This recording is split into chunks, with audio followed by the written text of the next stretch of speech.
Next on Worcester News tonight, 2 Worcester firefighters hospitalized after battling a 3-alarm fire. Crews working hard on the job days before the department prepares to say a final goodbye to firefighter Christopher Roy.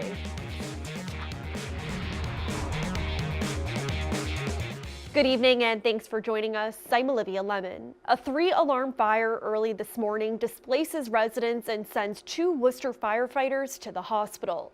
Today's cold temperatures made battling the blaze difficult for firefighters who are mourning the loss of a fellow brother. Our Roslyn Flaherty joins us live now with the details. Roslyn? Olivia, this is a very difficult time for the department, but they say they still have a job to do. Meanwhile, 14 people are now displaced.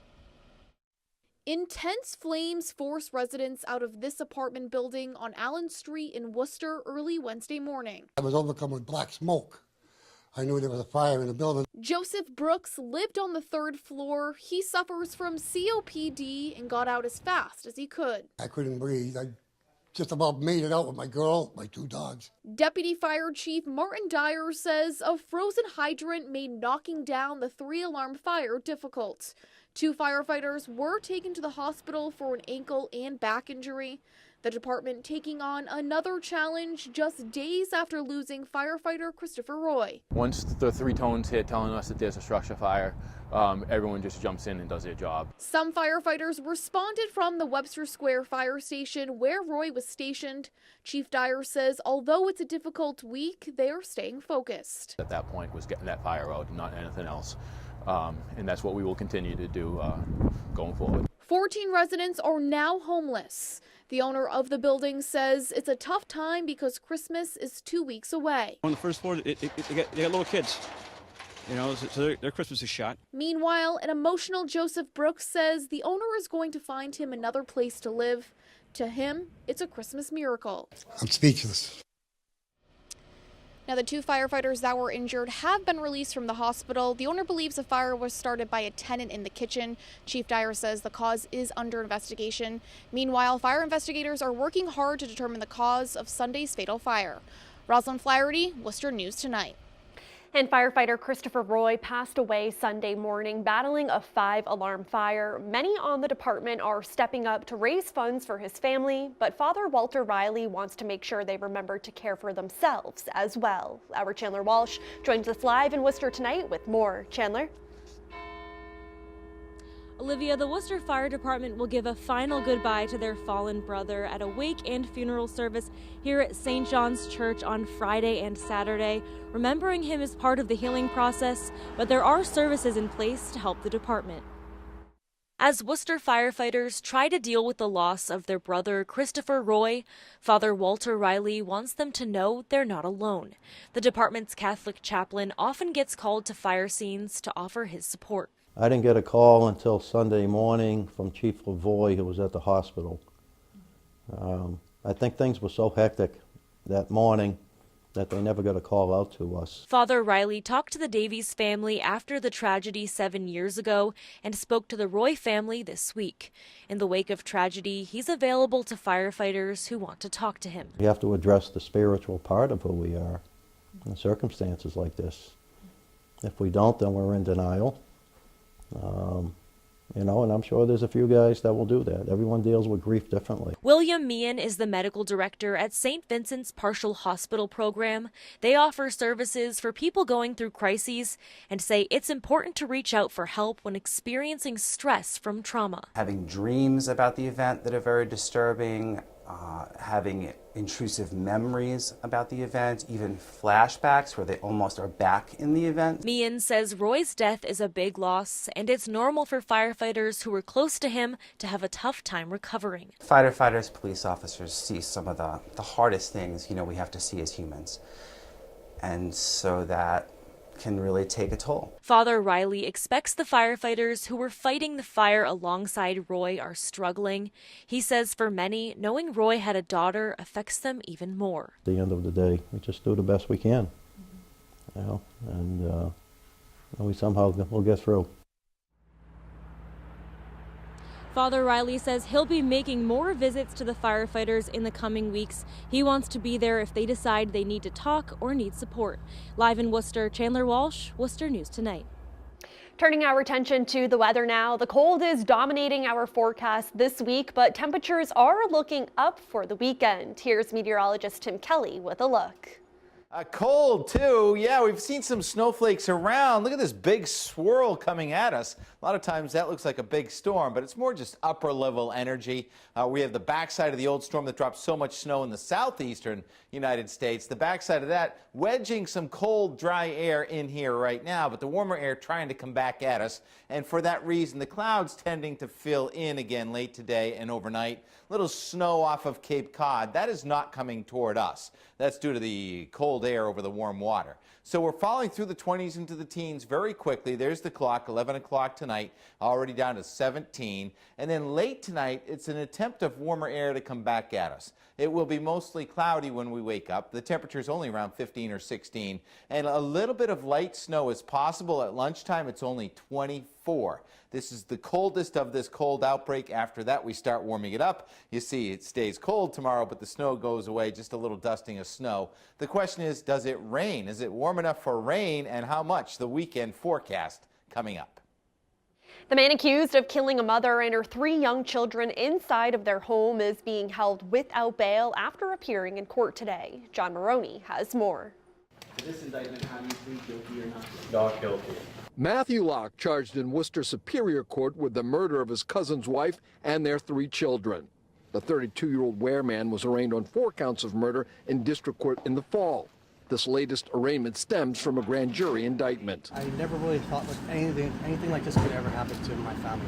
Moses Bermudez was not in court this morning, but he did show up at his cousin's first appearance back in September. That's when Locke was initially accused of killing his cousin's wife and children. Bermudez was out of town when the murders occurred. The DA's office says he is not a suspect. Not guilty. Locke pleaded not guilty to armed burglary and arson and, of course, 4 counts of murder. The bodies of 38-year-old Sarah Bermudez and her children, all between the ages of 8 and 2, were discovered in their West Brookfield home in March.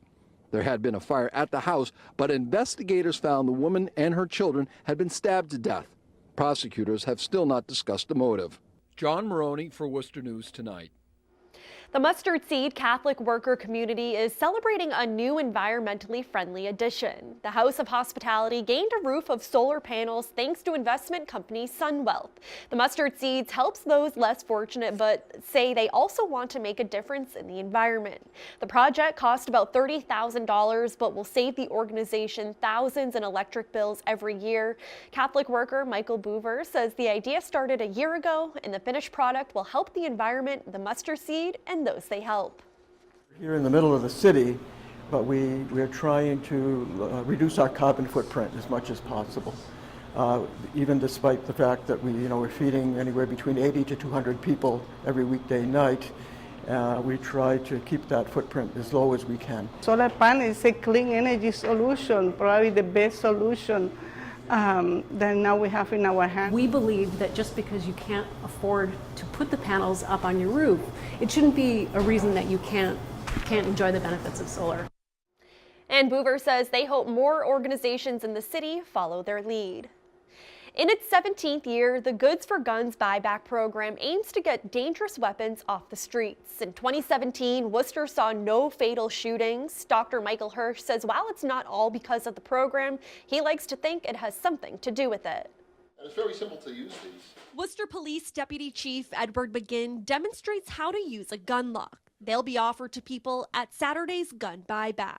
The unsecured weapon in the home is both a public health and a public safety nuisance, and it's much better to get them off the street, or if you want to keep them, get them secured. Dr. Michael Hirsch started the program 17 years ago. He says the goal is to get dangerous weapons off the streets. Since 2002, dozens of police departments across the state and country have joined, collecting close to 3,400 weapons. There are hospitals out there, there are physicians out there asking, what can I do? And there are police departments and municipalities saying, what can I do? If I can get them together, I think we would really have a movement. Worcester County District Attorney Joe Early Jr. says anyone is able to drop off a gun and shouldn't worry about getting into trouble. We grant them amnesty on that day if they'll put the gun in a brown paper bag and bring it to the various police stations. Both say in the end, the goal is to keep the community safe. We're doing everyone a favor. I'm not here with an agenda other than to say I want the community to be safer. And weapons can be dropped off at local police departments this Saturday. They will be crushed at City Welding and Sheet Fabrication. Owners can watch if they wish. For the fourth year in a row, the Worcester City Council passes the lowest residential tax rate proposed in the annual classification hearing. The measure passed by a 6-5 vote. The annual rates for homeowners drops from $18.91 to $18 even, while the rates increase for businesses from $34.03 to $34.90. Quinsigamond Community College receives a grant to help train people looking to become either nursing assistants or pharmacy technicians. They are getting more than $200,000 from the Massachusetts Department of Higher Education, along with the Executive Office of Labor and Workforce Development. The money will be used to provide educational training and hands-on experience. 40 students in QCC's training resources and internship networks or train program can participate.